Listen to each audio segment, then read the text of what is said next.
నెల్లూరు పోలీసులు అదేవిధంగా ఈగల బృందాలు ప్రత్యేకంగా ఈ ఇంటర్సెప్షన్లో పాల్గొన్నాయి. చాలా చాకచక్యంగా వాళ్ళు ఈ ఇంటర్సెప్షన్ చేశారు. కానీ ఎవరైతే ఈ కేసులో ఎక్యూజ్డ్ ఉన్నారో, నేరస్తుడు ఉన్నారో, ఆ నేరస్తుడు చాలా ఫెరోషియస్గా అతను వాహనం వెనక్కి తీయడం, దానిలో ఒక ఈగల్ కానిస్టేబుల్ కూడా గాయపడడం జరిగింది. అదేవిధంగా నెల్లూరు పోలీసుల్లోని వాళ్ళ ఇన్స్పెక్టర్ గారు, వాళ్ళ సిబ్బంది అందరూ కూడా చాలా చాకచక్యంగా వారికి వ్యవహరించారు.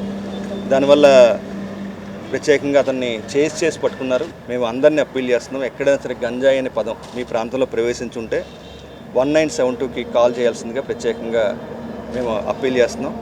అదేవిధంగా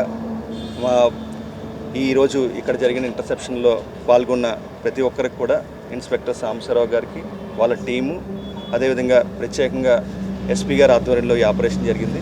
జిల్లా ఎస్పీ గారు కూడా ప్రత్యేకంగా ఈగల తరపున అభినందనలు తెలుపుతున్నాం. భవిష్యత్తులో కూడా ఇదే ఉత్సాహంతో ఈరోజు చాలా సాహసోపేతంగా వాళ్ళు ఎవరైతే ఈ స్మగ్లర్ ఉన్నారో అతను చాలా ఫెరోషియస్, అంటే ఇంకా మన మీద దాడి చేయాలనే ఉద్దేశంతో అతను పారిపోవడానికి ప్రయత్నించాడు. ఇంత సాహసోపేతంగా అతను చేసి పట్టుకున్న జిల్లా పోలీసులు, నెల్లూరు జిల్లా పోలీసులకి ప్రత్యేకంగా అభినందనలు తెలుపుతున్నాం. ఎస్పీ గారు కూడా చాలా మార్నింగ్ నుంచి ఈ ఆపరేషన్ని క్లోజ్గా ఫాలోఅప్ చేస్తున్నారు. ఆయనకు కూడా ప్రత్యేకంగా అభినందనలు.